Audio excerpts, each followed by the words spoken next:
Hello students, প্রথমেই UK educational টিপসের পক্ষ থেকে তোমাদের সকলকে স্বাগত জানাই। দ্বিতীয় সেমিস্টার জীববিদ্যা সাজেশন হিসাবে আজকের যে ভিডিওটি দেওয়া হয়েছে তোমরা লক্ষ্য করো। West Bengal Council of Higher Secondary এডুকেশনের ক্লাস 11-এর সেকেন্ড সেমিস্টারের জীববিদ্যার ইউনিট 2 মানব শারীরবিদ্যার চ্যাপ্টার 8 চলন ও গমন থেকে বেশ কয়েকটি ভেরি ইম্পর্টেন্ট কোশ্চেন আনসার আজকের ভিডিওতে আলোচনা করা হয়েছে। সুতরাং স্টুডেন্টস, তোমরা ভিডিওটি শুরু থেকে শেষ পর্যন্ত প্রত্যেকটা প্রশ্ন এবং উত্তর গুরুত্ব সহকারে লক্ষ্য করো এবং তৈরি করে নিও। এখান থেকে তোমরা এই চ্যাপ্টার থেকে কমন পেয়ে যাবে। সংক্ষিপ্ত প্রশ্নটা প্রথমে আমরা দেখি মার্কস 2। প্রথম প্রশ্ন হচ্ছে, মানবদেহের দীর্ঘতম ও ক্ষুদ্রতম পেশির নাম কি? মানবদেহের দীর্ঘতম পেশি হলো সার্টোরিয়াস পেশি, যা একটি পায়ের পেশি। আর 2 নম্বর হচ্ছে, মানবদেহের ক্ষুদ্রতম পেশির নাম কি? মানবদেহের ক্ষুদ্রতম পেশির হচ্ছে মধ্যকর্ণে থাকা স্টেপিডিয়াস পেশি। ভালো করে মনে রাখবে। এইবার আমরা আসি 2 নম্বর প্রশ্ন। অস্থিপেশিকে স্বরেখ পেশি বলে কেন? খুব ইম্পর্টেন্ট প্রশ্ন। অস্থি পেশিতন্তুতে দৈর্ঘ্য বরাবর এবং আড়াআড়িভাবে দাগ দেখা যায়। পেশিতে মায়োফাইব্রিলের উপস্থিতির জন্য নির্দিষ্ট ব্যবধানে পর্যায়ক্রমে হালকা ও কালো ব্যান্ড থাকে, যা পেশিকোষের তির্যক দাগের জন্য দায়ী। এই দাগের উপস্থিতির জন্য অস্থিপেশিকে স্বরেখ পেশি বলা হয়। নেক্সট, সার্কোমিয়ার কাকে বলে? পেশি সংকোচনে অংশগ্রহণকারী 2টি প্রোটিনের নাম কি? তাহলে প্রথমে অংশ দেখি। পেশিকলার গঠনগত একক হলো সার্কোমিয়ার, যা 2টি জেড লাইনের মাঝে উপস্থিত থাকে। আর দ্বিতীয় অংশ হচ্ছে পেশি সংকোচনে অংশগ্রহণকারী 2টি প্রোটিনের নাম। 2টো প্রোটিনের নাম হচ্ছে অ্যাক্টিন ও মায়োসিন। খুব ভালো করে মনে রাখবে, অ্যাক্টিন ও মায়োসিন 2টো প্রোটিনের নাম। এবার 4 নম্বর হচ্ছে, পেশি সংকোচনে ক্যালসিয়ামের ভূমিকা কী? এটা ভেরি ইম্পর্টেন্ট প্রশ্ন। কোষপর্দায় উপস্থিত নিউরোট্রান্সমিটার গ্রাহকের সঙ্গে অ্যাসিটাইলকোলিন যুক্ত হলে ক্যালসিয়াম চ্যানেল উন্মুক্ত হয়।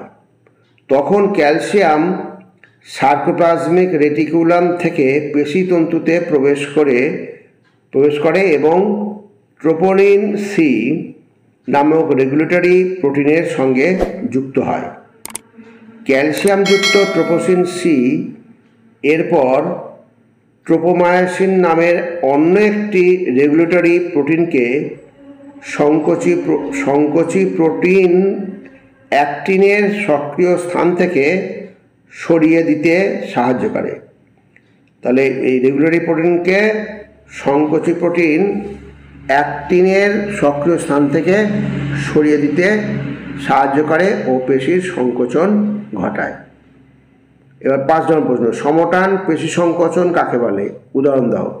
খুব ভালো প্রশ্ন। সমটান পেশি সংকোচন যে প্রকার পেশির সংকোচনে পেশির দৈর্ঘ্য হ্রাস পায়, পেশির স্থূলতা বৃদ্ধি পায়, কিন্তু পেশির টান অপরিবর্তিত থাকে, তাকে সমটান পেশি সংকোচন বলে। আর উদাহরণ হচ্ছে, কোনো বস্তুকে হাত দিয়ে তোলার সময় সমটান পেশি সংকোচন ঘটে। আর এর সাথে সাথে তোমরা সমদৈর্ঘ্য পেশি সংকোচন কাকে বলে এবং উদাহরণ দাও, এটাও দেখে রাখবে। নেক্সট, কোন বিপাকীয় পদার্থের অভাবে মরণ সংকোচন সংঘটিত হয়? মরণ সংকোচন অর্থাৎ রাইগার মর্টিস বা রিগর মর্টিস। ঐচ্ছিক পেশির ক্লান্তির জন্য কোন পদার্থ দায়ী? তাহলে প্রথমে আমরা দেখি মরণ সংকোচন অর্থাৎ রিগর মর্টিস এক প্রকার স্থায়ী অপরিবর্তনীয় সংকোচন, যার প্রধান কারণ পেশিতে এটিপি এর কি স্বল্পতা, যার প্রধান কারণ হচ্ছে পেশিতে এটিপি অ্যাডিনোসিন ট্রাইফসফেটের স্বল্পতা। আর দ্বিতীয় অংশ ছিল ঐচ্ছিক পেশির ক্লান্তির জন্য কোন পদার্থ দায়ী। ঐচ্ছিক পেশির ক্লান্তির জন্য দায়ী হচ্ছে ল্যাকটিক অ্যাসিড। এবার পরবর্তী প্রশ্ন 7 নম্বর, মানবদেহের দীর্ঘতম ও ক্ষুদ্রতম অস্থির নাম কি? খুব ভালো প্রশ্ন। মানবদেহের দীর্ঘতম অস্থি হলো ফিমার এবং ক্ষুদ্রতম অস্থি হলো কি স্টেপিস। এবার নেক্সট 8 নম্বর, একটি অস্থি কঙ্কালতন্ত্রের গোলযোগের উদাহরণ দাও।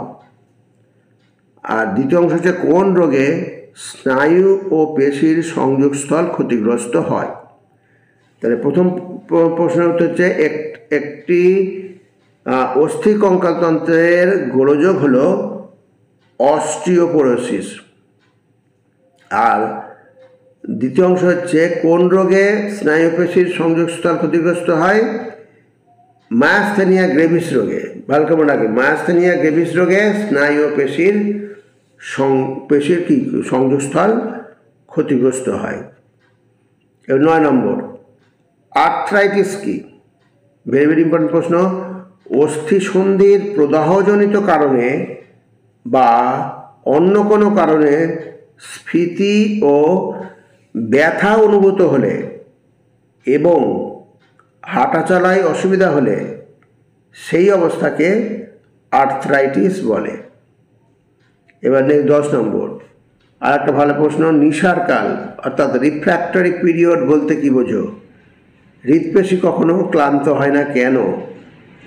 তাহলে প্রথম অংশ হচ্ছে নিশারকাল কোনো পেশিতে একবার উদ্দীপনা প্রয়োগের পর খুব অল্প সময়ের জন্য পেশি দ্বিতীয়বার উদ্দীপনায় সাড়া দেয় না, এই সময়কালকে নিশারকাল বলে। খুব ভালো করে রাখবে, ইম্পর্টেন্ট প্রশ্ন, নিশারকাল বা রিফ্র্যাক্টরি পিরিয়ড। এইবার দ্বিতীয় অংশ হচ্ছে হৃদপেশি কখনো ক্লান্ত হয় না কেন? হৃদপেশির নিশারকাল সবচেয়ে দীর্ঘ হয়, তাই হৃদপেশি সহজে ক্লান্ত হয় না। হৃদপেশি কি হচ্ছে দীর্ঘ নিশারকালের অধিকারী, তাই হৃদপেশি কি সহজে ক্লান্ত হয় না। এবার 11 নম্বর, সাইনোভিয়াল অস্থিসন্ধি কি? যে কোনো একটি সচল অস্থিসন্ধির উদাহরণ দাও। ভেরি ভেরি ইম্পর্টেন্ট প্রশ্ন হচ্ছে যে প্রকার অস্থিসন্ধির মিলিত অস্থি দুটি একটি তরলপূর্ণ গহ্বর দ্বারা পৃথক থাকে তাকে সাইনোভিয়াল অস্থিসন্ধি বলে। আর দ্বিতীয় অংশ হচ্ছে যে কোনো একটি সচল অস্থিসন্ধির উদাহরণ দাও। তাহলে একটি সচল বা সাইনোভিয়াল অস্থিসন্ধির উদাহরণ হলো হাঁটু এবং কনুইয়ের কবজা অস্থিসন্ধি। ভালো করে কবজা সন্ধি, সেটা আমরা একদিকে ভাঁজ করতে পারি কিন্তু উল্টো দিকে আমরা ভাঁজ করতে পারি না, কবজার মতো সন্ধি। এইবার আমরা আসি 12 নম্বর প্রশ্ন, পেশি সংকোচনে এটিপি এর ভূমিকা লেখো। পেশি সংকোচনের সময় প্রয়োজনীয় শক্তির প্রাথমিক উৎস হল পেশিকোষের সার্কোপ্লাজমে উপস্থিত এটিপি অর্থাৎ অ্যাডিনোসিন ট্রাইফসফেট। পেশির সংকোচনের সময় এটিপি বিশ্লিষ্ট হয়ে জৈব শক্তি উৎপন্ন হয়, আর এই জৈব শক্তি পেশির অ্যাক্টিন ও মায়োসিনের মধ্যে বিক্রিয়া ঘটিয়ে পেশির সংকোচনে অংশ নেয়। এইবার আমরা দেখি সংক্ষিপ্ত ব্যাখ্যাধ্বনি প্রশ্ন। এখানে প্রতিটি প্রশ্নের মান হচ্ছে 3। প্রথম প্রশ্ন হচ্ছে সাইনোভিয়াল তরল কি? এর কাজ লেখো। সাইনোভিয়াল অস্থিসন্ধিতে লিগামেন্ট ও টেন্ডনের ভূমিকা কি কি? 2 নম্বর প্রশ্ন হচ্ছে অস্টিওপোরোসিস ও অস্টিও আর্থ্রাইটিসের মধ্যে পার্থক্য লেখো। ভেরি ভেরি ইম্পর্টেন্ট প্রশ্ন, প্রথমটা দ্বিতীয়টা দুটি ভেরি ভেরি ইম্পর্টেন্ট প্রশ্ন। এবার হচ্ছে 3 নম্বর, সমটান ও সমদৈর্ঘ্য পেশি সংকোচনের মধ্যে পার্থক্য লেখো। 4 নম্বর, পেশি কঙ্কালতন্ত্রের প্রদত্ত 3টি গোলযোগের কারণগুলি লেখো। গোলযোগ হচ্ছে, প্রথম হচ্ছে মায়াস্থেনিয়া গ্রেভিস, 2 নম্বর হচ্ছে মাস্কুলার ডিস্ট্রফি, আর এখানে 3 নম্বরের সি হবে, প্রিন্টিং নেই, সিতে হচ্ছে আর্থ্রাইটিস। এবার 5 নম্বর প্রশ্ন, গেটেপাত বা গাউট আর্থ্রাইটিস কাকে বলে? এর কারণ, লক্ষণগুলি লেখো। এই 5টা ছোট প্রশ্ন হিসাবে 3 নম্বরে করবে। এবার রচনাধর্মী প্রশ্ন বা দীর্ঘ উত্তরধর্মী প্রশ্ন, এখানে প্রতিটি প্রশ্নের মান হচ্ছে 5। প্রথম প্রশ্ন হচ্ছে, পেশি সংকোচন কৌশলটি একটি আধুনিক মতবাদের সাহায্যে বর্ণনা করো। এই প্রশ্নটা ঘুরিয়ে আসতে পারে, পেশি সংকোচন কৌশল সংক্রান্ত স্লাইডিং ফিলামেন্ট থিওরিটি বর্ণনা করো।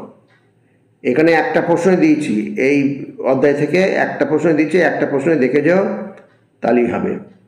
তাহলে স্টুডেন্টস, ভিডিওটা যদি ভালো লাগে অবশ্যই সাবস্ক্রাইব করো, এর সাথে একটা লাইক দিও এবং তোমার ফ্রেন্ডসদের মধ্যে ভিডিওটি শেয়ার করো। তাহলে স্টুডেন্টস, আজকে এখানেই শেষ করি। তোমরা সকলে ভালো থেকো, সুস্থ থেকো, সুস্থভাবে পরীক্ষা দিও। Thank you very much.